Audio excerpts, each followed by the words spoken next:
ওবায়দুল কাদের, তিনি কি বলেছিলেন যে শাপলা চত্বরে যে পরিণতি ঘটানো হয়েছিল হেফাজতের, তার থেকে করুণ পরিণতি ঘটানো হবে বিএনপির। এটা কিন্তু তিনি হুমকি দিয়ে রেখেছিলেন। তাহলে তার হুমকি বাস্তবায়িত হয়েছে গতকাল। তিনি কিন্তু হুকুমের আসামি হয়ে গেছেন।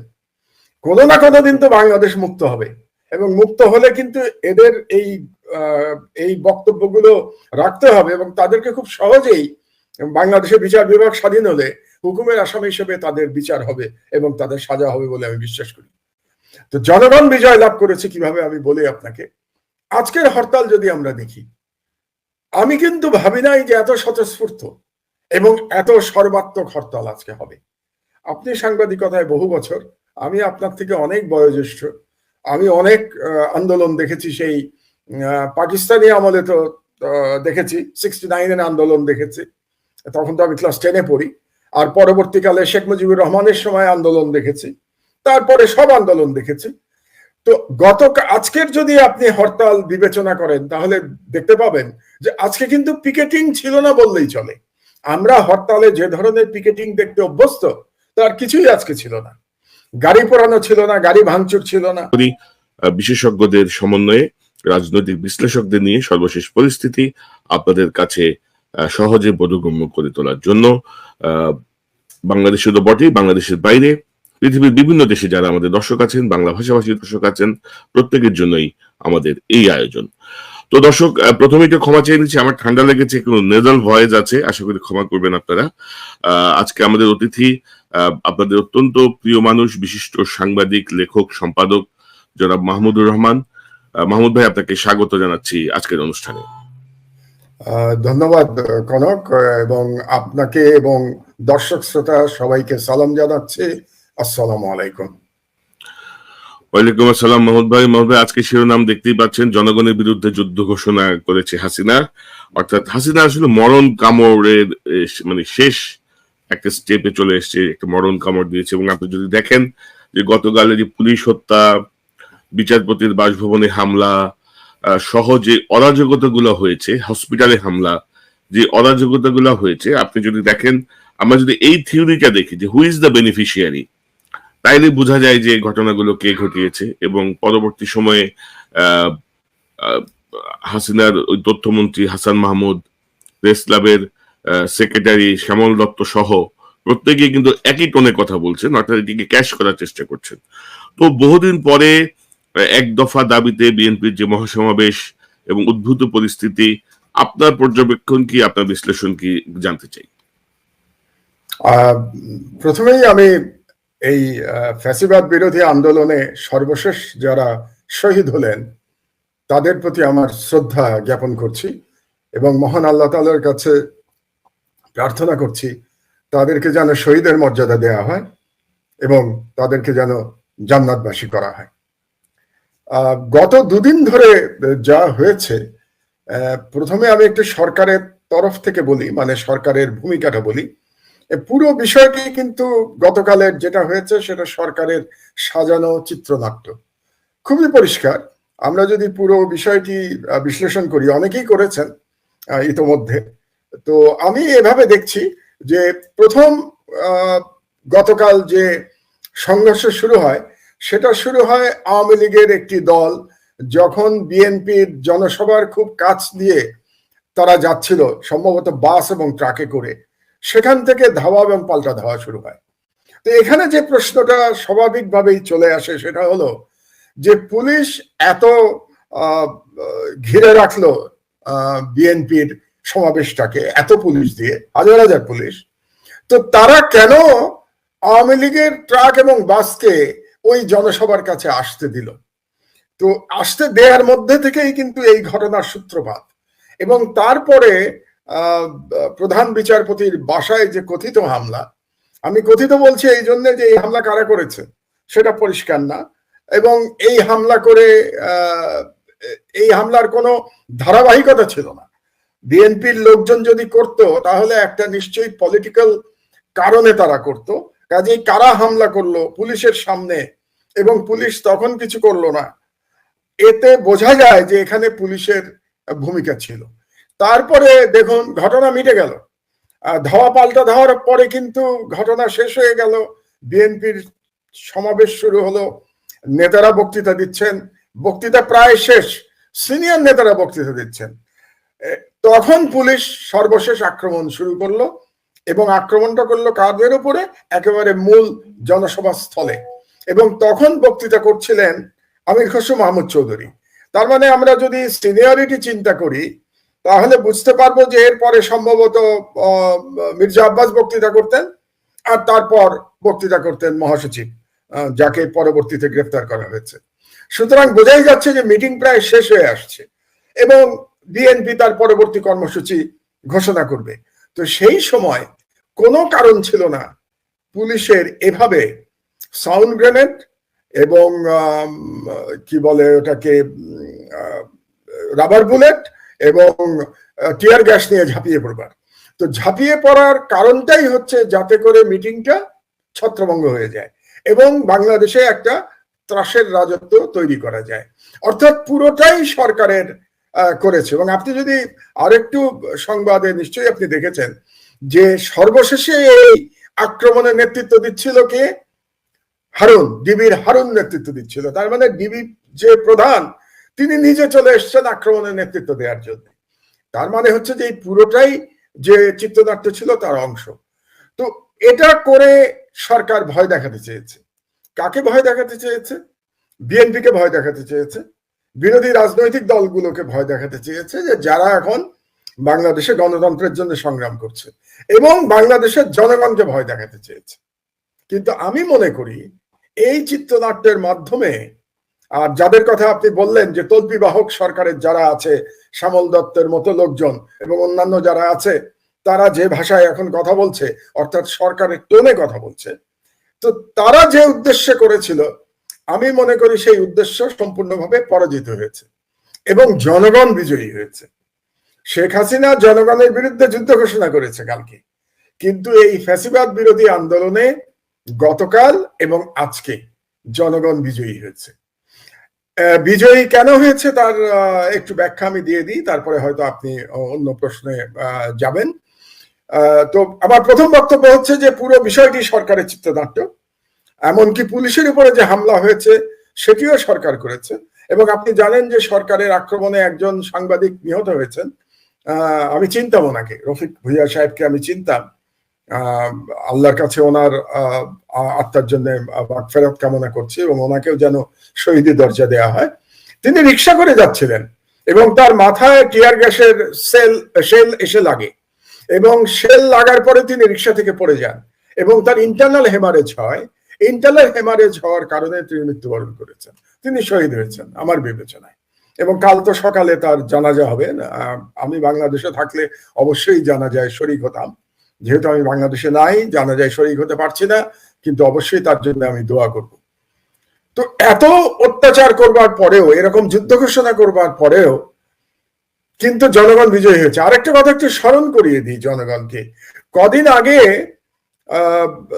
আওয়ামী লীগের যিনি জেনারেল সেক্রেটারি ওবায়দুল কাদের, তিনি কি বলেছিলেন যে শাপলা চত্বরে যে পরিণতি ঘটানো হয়েছিল হেফাজতের, তার থেকে করুণ পরিণতি ঘটানো হবে বিএনপির।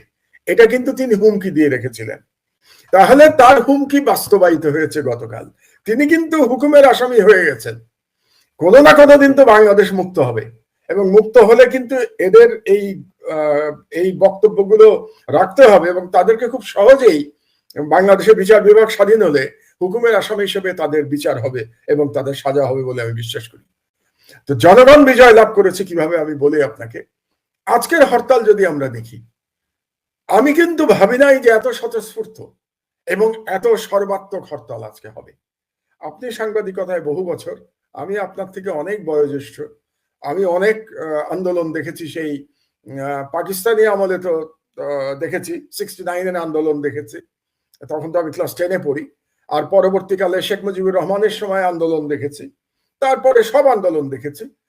তো আজকের যদি আপনি হরতাল বিবেচনা করেন তাহলে দেখতে পাবেন যে আজকে কিন্তু পিকেটিং ছিল না বললেই চলে।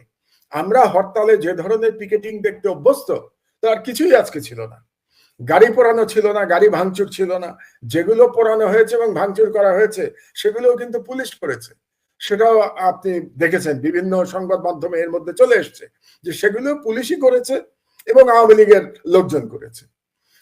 তো এরকম পিকেটিং ছাড়া কোথাও জনগণ নাই, সেভাবে বাধা সৃষ্টি করে নাই।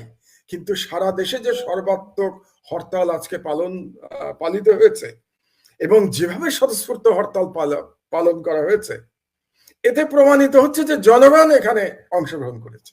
আজকে জনগণ হরতাল করেছে, আজকে বিএনপিকে হরতাল করতে হয় নাই।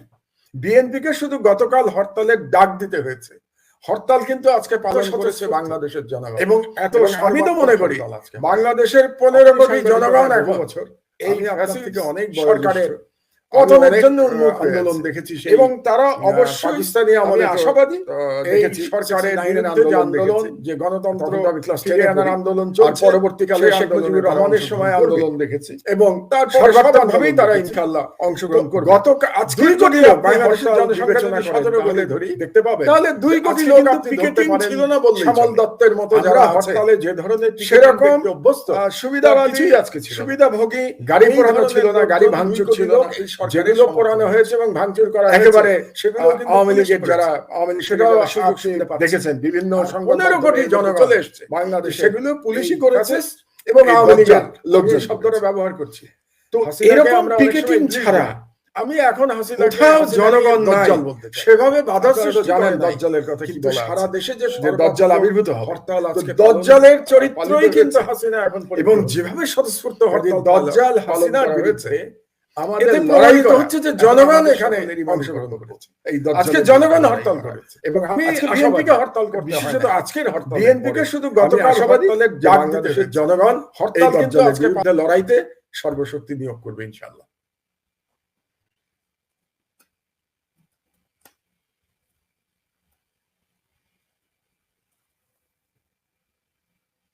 আপনার সাউন্ড শোনা যাচ্ছে না। ভাই, আমি এই আপনার মাধ্যমে আমার দর্শকদেরকে জানাতে চাই বা শুভেচ্ছা জানাতে চাই যে একটু আগে আমার সাবস্ক্রাইবারের সংখ্যা 6 লক্ষ অতিক্রম করলো। তো আলহামদুলিল্লাহ, আলহামদুলিল্লাহ। আমি তো আশা করি যে আপনার মিলিয়নের জন্য অপেক্ষা করছি আমি। না, অনেকে একটু ভয় পায়, ধরেন আমার এখানকার যারা দর্শক তারা যদি সাবস্ক্রাইব করে আজকে এটা মিলিয়ন ক্রস করে যাবে, কিন্তু অনেকে আসলে একটু ভয় পায়, হেজিটেট করে। তো অসুবিধা নাই, যে যার মতো করে কমফোর্টেবলি ইয়ে করুক, বাট মেসেজটা পৌঁছাক সবার কাছে। আলোচনাগুলো ভীতি জনগণ কাটিয়ে উঠছে। এটা আপনার প্রশ্ন, পরবর্তী প্রশ্নের জবাবে আমি কিছু কাহিনী আপনাকে বলবো গতকাল যেটা ঘটেছে, আপনি বুঝবেন যে জনগণ ভীতি কাটিয়ে উঠছে। তো মাহমুদ ভাই, ধরেন এই যে শ্যামল দত্তরা, ধরেন আমি যদি একটু দেখাই আপনাকে, আমি যদি শ্যামল দত্তের প্রসঙ্গটা যেহেতু একটু দেখাই আপনাকে, আপনি যদি আমার ভালো হয়। আকস্মিক ভাবে হয়েছে এই হামলা, আকস্মিক ভাবে হয়েছে, এটা ভুল। তাদের কাছে খবর ছিল এবং আমরা বলেছিলাম আপনাদের সাথে তো তাদের অনেক যোগাযোগ, আপনারা তাদেরকে বলেন না কেন যে সহিংসতা থেকে বেরিয়ে আসবে। তখন পিটার হাস বললেন, I hope that they will not do it. কিন্তু তারা কথা রাখেনি। ইসরায়েল গাজাতে হাসপাতালের উপর হামলা চালায় আর বাংলাদেশে জামাত শিবির হাসপাতালের উপর হামলা চালায়। তো দেখেন, একটা এজেন্ডা তৈরি করা হয়েছে, যে এজেন্ডা গুলোতে ওয়ার্ল্ড ওয়াইড একটু টাচ পাওয়া যাবে। হাসপাতালের উপর হামলা, আমাদের হচ্ছে এই যে আপনি জানেন যে কালো মানিক খ্যাত যে বিচারক শামসুদ্দিন, সে আবার ধরেন একটা আর্টিকেল লিখছে, রাষ্ট্রদ্রোহের শামিল প্রধান বিচারপতির বাসায় হামলা। তো তারা ধরেন একটা প্লট সাজিয়ে নিয়েছে, এটা বোঝাই যাচ্ছে। এখন ধরেন আমি যেটা বলতে চাচ্ছি, সাধারণ মানুষ গত 15 বছর ধরে, আপনি কি মনে করেন যে আমাদের পুলিশের উপরে সাধারণ মানুষের ক্ষোভ নাই? পুলিশ তার আইনি দায়িত্ব পালন করেছে প্রজাতন্ত্রের কর্মচারী হিসেবে। বিচার বিভাগ তার সংবিধিবদ্ধ যে দায়িত্ব তাদের উপরে, সেটি পালন করেছে। তো আপনি এটাকে অন্যভাবে দেখছেন কেন? অর্থাৎ মানে এই জায়গাটা যদি আপনি একটু ব্যাখ্যা করেন, যে সাধারণ জনতার ক্ষোভে সব ধ্বংস হয়ে যায়, জনতার ক্ষোভে সব পুড়ে যায়, সাধারণ মানুষ যখন রুখে দাঁড়ায়। আমরা অতীতে বিভিন্ন দেশে দেখেছি, আমাদের দেশেও দেখেছি। তো এই জায়গাটা আপনি কিভাবে দেখেন? এটাকে রাষ্ট্রদ্রোহ, পুলিশ, সবকিছু মিলিয়ে আপনি কি মনে করেন? আমি তো মনে করি পুলিশের বিরুদ্ধে কোনো হামলাই হয় নাই কালকে। যে ধরনের জনসমুদ্র হয়েছিল বিএনপির মিটিংয়ে, এবং তার সঙ্গে জামাতের মিটিং এ তাদের যে ধরনের বিশাল জনসভা হয়েছিল কালকে যদি সত্যি সত্যি বিএনপি কিংবা জামাতের পুলিশের প্রতি হামলা করার উদ্দেশ্য থাকতো কিংবা তাদের প্ল্যান থাকতো, তাহলে যে কয়জন পুলিশ ওখানে ছিল, যতই তাদের কাছে আগ্নেয়াস্ত্র থাকুক না কেন, তাদের যতই জল কামান থাকুক না কেন, রায়ট কার থাকুক না কেন, এই কালকে কমপক্ষে 10 লক্ষ জনগণ কালকে ছিল দুটো মিটিং মিলিয়ে। বিএনপির মিটিং এ আমার ধারণা 8-9 লক্ষ মানুষ ছিল বিএনপির মিটিং এ, আর জামাতের মিটিং এ লক্ষাধিক মানুষ ছিল। তো সব মিলে 10 লক্ষ জনগণ কালকে ছিল। বিএনপির নেতারা কালকে যদি চাইতেন, তাহলে কালকে ওখান থেকে পুলিশরা পোশাক খুলে পালিয়ে যেতে বাধ্য হতো। এই যে একটু আগে বলছিল না শ্যামল দত্ত ইসরায়েলের কথা আর প্যালেস্টাইনের কথা, তো প্যালেস্টাইনে হামাস যেভাবে লড়াই করছে এখন, এই লড়াই যদি কালকে করা প্ল্যান থাকতো বিএনপি এবং জামাতের, তাহলে কালকে এই হাসিনার খুনি পুলিশ বাহিনী বুঝতে পারতো যে জনতার রোষ কাকে বলে। কিন্তু বিএনপি তো শান্তিপূর্ণ অহিংস কর্মসূচি পালন করতে চেয়েছে এবং তারা পালন করেছে। এবং এই কারণে আপনার এই অনুষ্ঠানে আমি 2-1 বার বিরক্তি প্রকাশ করেছি, আপনার নিশ্চয়ই মনে আছে। টকশোতে আমি বলেছি যে বিএনপি অতিমাত্রায় অহিংস, এভাবে ফ্যাসিবাদ বিরোধী আন্দোলন করা যায় না বলে আমি সমালোচনা করেছি। তো বিএনপি তো পুরো মাত্রায় অহিংস ছিল। কালকে যে সহিংসতা করেছে সেটাও বিএনপি করে নাই, জামাত করে নাই। জামাতের মিটিং এ তো কোনো গন্ডগোলই হয় নাই, সেখানে তো কোনো কিছুই হয় নাই। তো কাজেই বিএনপি জামাত যদি কালকে চাইতো, তাহলে এই পুলিশদের কালকে ওখান থেকে পোশাক নিয়ে চলে যাওয়া কিংবা অস্ত্র নিয়ে যাওয়া মুশকিল হয়ে যেত। কিন্তু বিএনপি সেটা চায় নাই, বরং বিএনপি তাদের আক্রমণ সহ্য করেছে, প্রতিহত করতে যায় নাই। যদি আক্রমণ প্রতিহত করতে যেত, কালকে ঢাকার চিত্র অন্যরকম হতো। কিন্তু আমি যে কথাটি আপনাকে বলতে চাচ্ছি এবং যেটা খুবই আশাব্যঞ্জক, সেটা হলো এই যখন আক্রমণ করলো পুলিশ, এই হারুনের নেতৃত্বে, ডিবির হারুনের নেতৃত্বে আক্রমণ করলো, তারপরে যখন কাঁদানে গ্যাস নিক্ষেপ করলো, তখন অনেককেই সরে যেতে হয়েছে নিজেদের প্রাণ বাঁচাতে, গুলির থেকে বাঁচতে, ওই জনসভা স্থল থেকে। আপনি শুনলে অবাক হবেন যে আমি 3-4 জনের সাথে কথা বলেছি। তাদেরকে কারা আশ্রয় দিয়েছিল জানেন?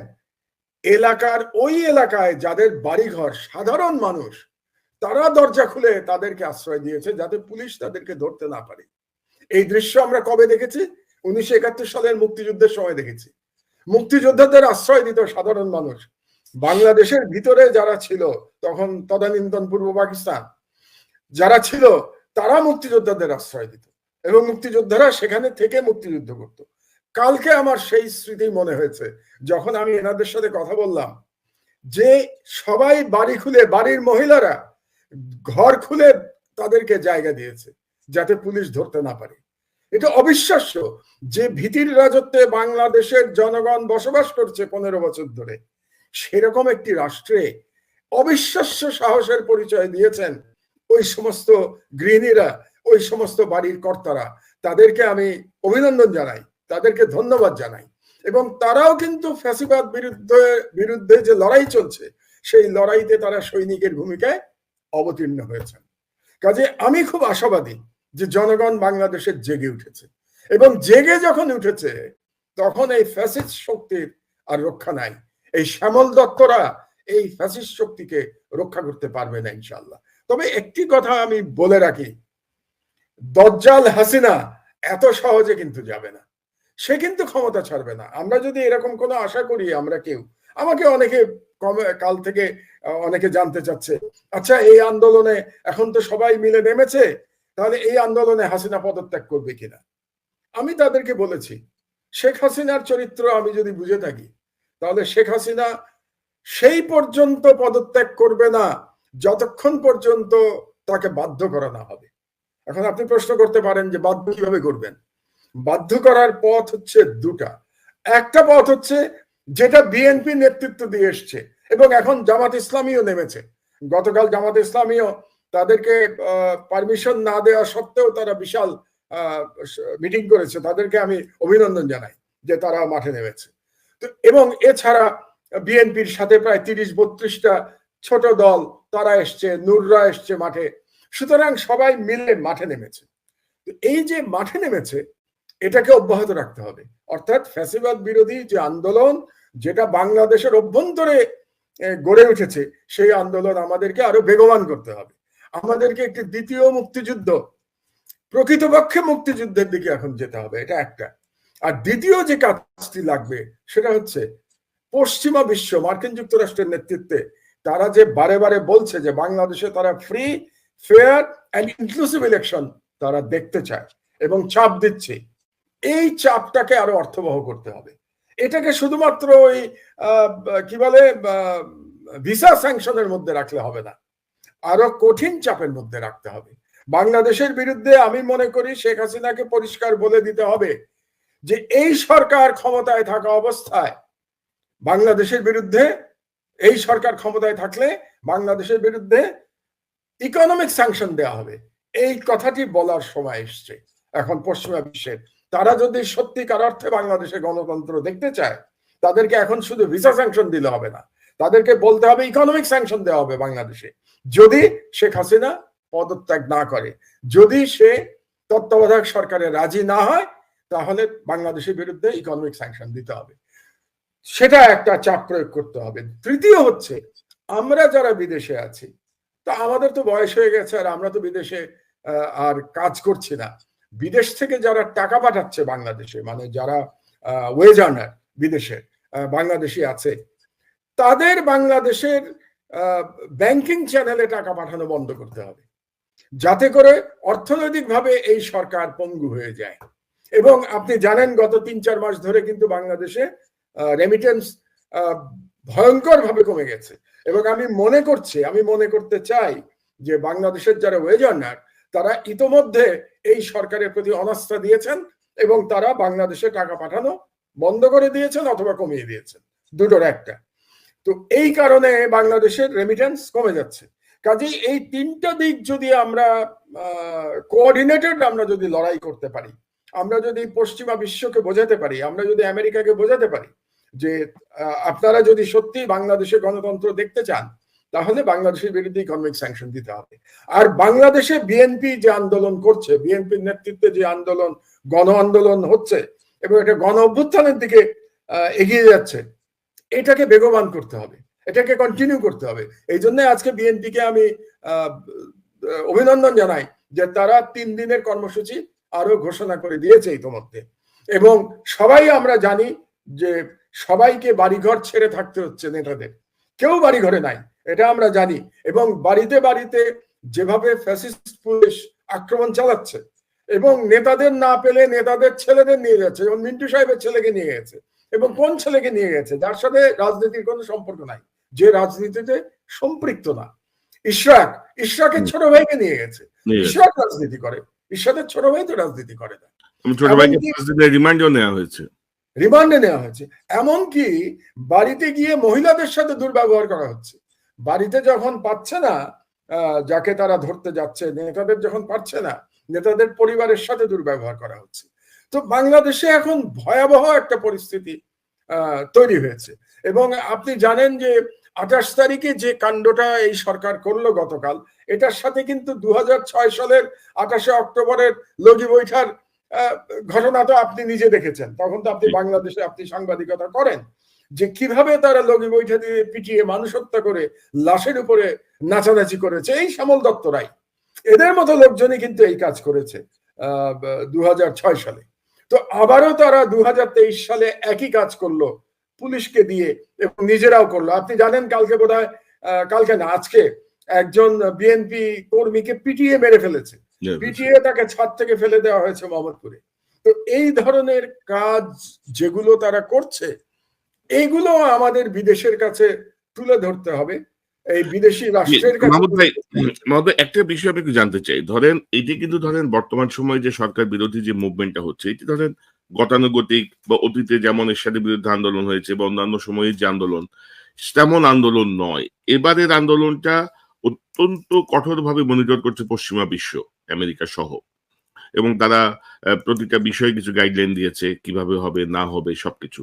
তো আপনি যদি দেখেন বিএনপির মহাসমাবেশ শুরু হওয়ার কথা ছিল বেলা 2টায়। পুলিশ টাইম দিয়েছে বিকাল 5টা পর্যন্ত। সেহেতু বিএনপি কিন্তু 12টায় নিয়ে এসেছে তার জনসভা, এবং মাইক মঞ্চ থেকে ঘোষণাও দেওয়া হচ্ছিল যে আমরা 4:30টার মধ্যে অনুষ্ঠান শেষ করে যার যার ঘরে চলে যাব। সেই অবস্থায় ধরেন জনসভা যখন চলছে, সেই অবস্থায় আমি যদি আপনাকে আবার একটু দেখাই, আমি এটা লাইভ করছিলাম ওদিন রাতে, আমি যদি আপনাকে দেখাই যে জি, আপনার অনুষ্ঠান দেখেছি আমি। যে এই যে হঠাৎ করে জনসভার মধ্যেই তারা অ্যাটাক করা শুরু করলো, ওই যে সাউন্ড গ্রেনেড, তারপরে আপনার টিয়ার সেল, এই সব মেরে তারা শান্তিপূর্ণ একটা জনসমাবেশকে তারা ছত্রভঙ্গ করে দিল এবং মানুষকে বিক্ষুব্ধ করে তুললো। পাশাপাশি ধরেন বাকি যে হামলা বা যা কিছু হয়েছে, তো সব মিলিয়ে এ, সরকার কি শেষ সময়ে এসে তালগোল পাকিয়ে ফেললো সবকিছু। অর্থাৎ মানে এটা তো যে মনিটরিং এর মধ্যে আছে তাদের থেকে স্পষ্ট যে একটা শান্তিপূর্ণ সমাবেশে তারা কিভাবে হামলা চালিয়ে এটাকে লন্ডভন্ড করার চেষ্টা করেছে, তারপরে পুলিশের উপর হামলা বা সবকিছু। এবং এই পুরনো খেলা খেলে কি এবার পার পাওয়া যাবে? আওয়ামী লীগের যে পুরনো খেলা, অগ্নি সন্ত্রাস, এই সন্ত্রাস, ওই সন্ত্রাস, অলরেডি তারা এই গল্প কাজ দেবে না, অগ্নি সন্ত্রাসের গল্পে কাজ দেবে না। যেমন ধরুন আওয়ামী লীগের আরেকটি গল্প ছিল জঙ্গিবাদ। জঙ্গিবাদের গল্প কিন্তু এখন আর এটা কাজ হচ্ছে না।